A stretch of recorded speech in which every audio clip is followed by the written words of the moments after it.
নমস্কার, হাইলাকান্দি দর্পণ TV news চ্যানেলের পর্দার দর্শকদের স্বাগত। দর্শকদের জন্য এই মুহূর্তে একটি বিশেষ সংবাদ।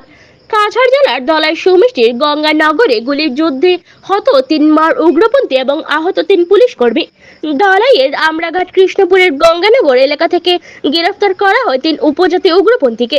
মঙ্গলবার বিকেলে 3 মার উগ্রপন্থীকে গ্রেফতারের পর রাতে তাদের নিয়ে কাছাড় পুলিশ ডেরায় হামলা চালাতে দুপক্ষের গোলাগুলি শুরু হলো। এতে গুলিবদ্ধ হয়ে মৃত্যু হয়েছে উগ্রপন্থী কাদারের। স্থানীয়দের মতে রাত 2টা নাগাদ ঘটনাটি ঘটে। স্থানীয় সূত্রে এও জানা যায় হত 3 জঙ্গির মধ্যে 2 জন কাছাড়ের এবং 1 জন মণিপুরের বাসিন্দা। পুলিশ সুপারের নেতৃত্বে রাতে তদন্ত চলাকালীন সময়ে ভুবন পাহাড়ের উপর থেকে পুলিশকে লক্ষ্য করে গুলি ছুড়তে শুরু করে উগ্রপন্থীরা। তখন গুলি চালায় পুলিশও। প্রায় ঘণ্টাখানেক চলে গুলির লড়াই ও দুপক্ষের মধ্যে গুলাগুলিতে গুলি লেগে মৃত্যু হয়েছে তদন্তের স্বার্থে সঙ্গে নিয়ে যাওয়া ধরা পড়া 3 উগ্রপন্থী কাটারের। এনকাউন্টারে আহত হয়েছে কয়েকজন পুলিশ কর্মীও। ক্ষতিগ্রস্ত হয়েছে পুলিশের কয়েকটি বাহন। বিস্তারিত দেখুন সিপিএনডিসি রিপোর্টের মাধ্যমে হাইলাকান্দি দর্পণ টিভি নিউজ চ্যানেলের ফেসবুক পেজে। ধন্যবাদ।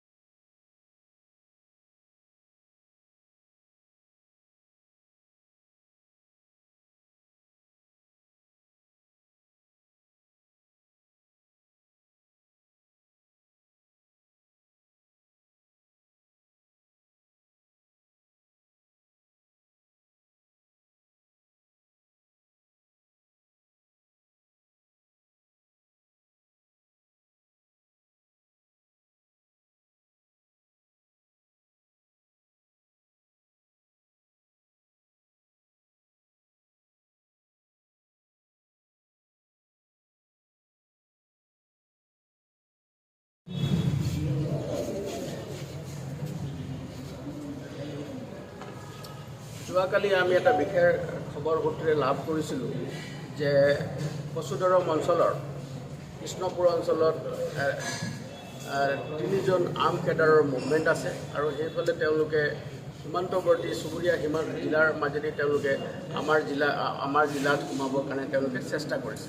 সেই মৰ্মে আমাৰ এটা বিশেষ পুলিচৰ দল তাত উপস্থিত হ'ল আৰু যেতিয়া তাত তালাচী চলাৰ সময়তে এখন অটো গাড়ীত আহি থকা অৱস্থাত 3 জনকৈ মিলিটেণ্টক আমি ধৰা পেলাওঁ। তাৰে এজন পলাই যায়, কিন্তু পাছত আমি তেওঁক ধৰিবলৈ সক্ষম হওঁ আৰু তেওঁলোকক যেতিয়া আমি কাৰায়ত্ব কৰাৰ পাছত আমি তেওঁলোকক সোধপোছ কৰোঁ আৰু বহু সময় তেওঁলোকক সোধপোছ কৰাৰ পাছত এটা কথাত প্ৰতীয়মান হ'ল। তেওঁলোকে আমাক জনায় যে ওচৰতে এটা অঞ্চলত তেওঁলোকৰে কিছুমান সংগী আৰ্ম কেডাৰ কিছুমানে আশ্ৰয় লৈ আছে আৰু তেওঁলোকে কিবা ছাবভাৰ্চিভ এক্টিভিটিজ কৰিবৰ কাৰণে অসম মণিপুৰ সীমান্তত ছাবভাৰ্চিভ এক্টিভিটিজ কৰিবৰ কাৰণে তেওঁলোকৰ পৰিকল্পনা আছিলে।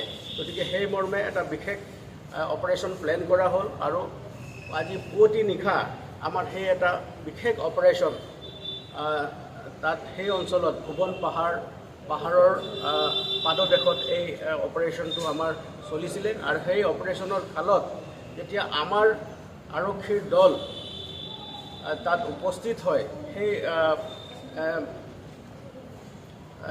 ভুৱন পাহাৰৰ পাদদেশত যেতিয়া গৈ উপস্থিত হয়, অল অফ এ ছাডেন হঠাৎ ওপৰৰ পৰা এটা ডাঙৰ গছ পৰি থকা গছ আছে, গছৰ আঁৰ লৈ কিছুমান armed militant suspected to be armed militant আৰু তেওঁলোকে 6-7 জন মানুহ তাত আশ্ৰয় লৈ আছিলে আৰু তেওঁলোকে পুলিচৰ দলৰ ওপৰত তেওঁলোকে একেৰাহে তেওঁলোকে গুলীবৰ্ষণ কৰিবলৈ আৰম্ভ কৰে। তাৰ ফলত লগে লগে আমাৰ পুলিচৰ দল তাত পজিশ্যন লোৱাৰ পাছত তেওঁলোকে টেকটিকেলি সেই অঞ্চলত এই অপাৰেশ্যনত যেতিয়া পুলিচে ৰিটেলিয়েট কৰে, তেওঁলোকৰ যেতিয়া গুলীবৰ্ষণ কৰে, পুলিচে আত্মৰক্ষাৰ কাৰণে গুলী চলাবলৈ বাধ্য হয় আৰু সেই সময়তে যিকেইজন আমাৰ ধৃত ব্যক্তি আছিলে, 3 জনকৈ ব্যক্তি আছিলে, তেওঁলোকৰ নিৰাপত্তাৰ খাতিৰত আমি তেওঁলোকৰ বুলেট প্ৰুফ জেকেট আৰু তেওঁলোকৰ হেলমেট লগাই তাত লৈ যোৱা হৈছিলে আৰু সেই এক্সচেঞ্জ অফ ফায়াৰত যেতিয়া হেভি এক্সচেঞ্জ অফ ফায়াৰ যেতিয়া তাত চলিছে, সেই সময়ত তেওঁলোকে তাত এক্সপ'জ হৈ তেওঁলোকৰ গাটো গুলি লাগে আৰু লগে লগে আমাৰ 3 জন পুলিচো তাত আঘাতপ্ৰাপ্ত হয়। 3 জন পুলিচকো আমি ইতিমধ্যে তাৰ পৰা স্থানান্তৰিত কৰি অসম মেডিকেল কলেজত তেওঁলোকে শিলচৰ মেডিকেল কলেজত তেওঁলোকে চিকিৎসাধীন হৈ আছে আৰু তিনিজনকৈ যিকেইজন আৰ্ম কেডাৰ আছিলে তেওঁলোকক ইতিমধ্যে তাৰ পৰা শ্বিফ্ট কৰা হয়, সোণাই PHCলৈ শ্বিফ্ট কৰা হয়, সোণাই PHCৰ পৰা তেওঁলোকক শিলচৰ মেডিকেল কলেজলৈ শ্বিফ্ট কৰা হয়। আৰু সেই তেওঁলোকক যেতিয়া তাৰ পৰা স্থানান্তৰিত কৰা হয় তাতে এটেণ্ডিং ডক্টৰ যিজন চিকিৎসকে তেওঁলোকক চিকিৎসাৰ বাবে তেওঁলোকক এটেণ্ড কৰিছে তেওঁলোকক মৃত বুলি ঘোষণা কৰে। আৰু গোটেই তাৰ পাছতো আমি গোটেই অঞ্চলজুৰি আমি চিকিউৰিটি ফ'ৰ্চছবিলাক ডিপ্লয় কৰোঁ আৰু সেই অঞ্চলত এতিয়াও আমাৰ বৰ্তমানলৈকে আমাৰ অপাৰেশ্যন চলি আছে। আৰু ধৃত ব্যক্তিকেইজনৰ পৰা দুইটা দলৰ পৰাই আমি দুটা AK-47 ৰাইফলছ আপোনালোকে দেখিছে আৰু 3টা মেগজিন আছে, এটা ছিংগল বেৰেল গান আছে, এটা পিষ্টল আছে আৰু পিষ্টলৰ মেগজিন আছে। তাৰ লগতে বহুতো আপত্তিজনক নথিপত্ৰৰ লগতে তেওঁলোকৰ পৰা আমি তেওঁলোকে ব্যৱহাৰ কৰা BP জেকেট সদৃশ কিছুমান তেওঁলোকক আৰ্ম কেডাৰৰ যিখিনি তেওঁলোকৰ ড্ৰেছ আছে সেই ড্ৰেছ আমি তাৰ পৰা উদ্ধাৰ কৰিছোঁ। গতিকে বৰ্তমান সময়লৈকে আমাৰ ইয়াত অপাৰেশ্যন চলি আছে আৰু ইয়াৰ দ্বাৰা আমি এইটো ক'ব বিচাৰিছোঁ যে কোনো ধৰণৰ ছাবভাৰ্চিভ এক্টিভিটি হওক বা কোনো উগ্ৰপন্থী সংগঠনৰ দলে অসমত বা জিলাখনৰ মাজেৰে যিকোনো ধৰণৰ যদি এক্টিভিটিজ কৰিব বিচাৰে তেওঁলোকক কোনো ধৰণে মাফ কৰা নহ'ব আৰু তেওঁলোকৰ বিৰুদ্ধে কঠোৰতম আইনগত ব্যৱস্থা আমি গ্ৰহণ কৰিবলৈ বাধ্য হৈ আছোঁ। গতিকে আমাৰ এই যি অপাৰেশ্যন আছিলে অপাৰেশ্যন বৰ্তমানলৈকে চলি আছে আৰু সেই অঞ্চলজুৰি আমাৰ চিকিউৰিটি ফ'ৰ্চেছ আমি ডিপ্লয় কৰি থৈছোঁ আৰু সামগ্ৰিকভাৱে গোটেই জিলাখনতে আমি এলাৰ্ট কৰি দিছোঁ যাতে কোনো ধৰণৰ এনেকুৱা উগ্ৰপন্থীৰ দল আৰু ইলিগেল আৰ্মছ লৈ যাতে তেওঁলোকে মুভমেণ্ট কৰিব নোৱাৰে তাৰ কাৰণে আমি সচেষ্ট হৈ আছোঁ।